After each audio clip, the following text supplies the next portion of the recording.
நெய் சோறு பண்ணுறதுக்கு நம்ம வந்து நெய் சேர்த்துக்கலாம். ஒரு 3-4 ஸ்பூன் நெய் சேர்த்துக்கலாம். பட்டை லவங்கம் இதெல்லாம் சேர்த்துக்கலாம். பட்டை லவங்கம்லாம் பொரிஞ்சிருச்சு. வெங்காயம் சேர்த்துக்கலாம்.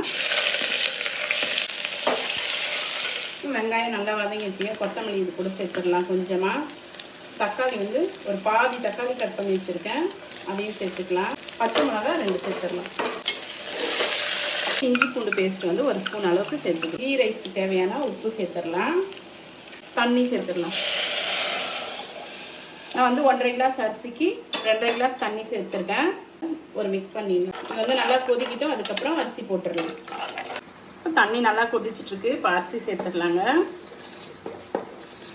இப்போ அரிசி சேர்த்து நல்லா இந்த மாதிரி ஒரு வாட்டி மிக்ஸ் பண்ணி விட்டுட்டு மூடி போட்டுடலாம். பார்த்தீங்கன்னா கீ ரைஸ்க்கு வந்து தண்ணியெல்லாம் நல்லா வந்து கொதிச்சு அரிசியெல்லாம் மேலே மிதங்கி வந்துருச்சுங்க. இந்த டைமில் பார்த்தீங்கன்னா ஒரே 1 ஸ்பூன் வந்து நெய் சேர்த்துக்கலாம்.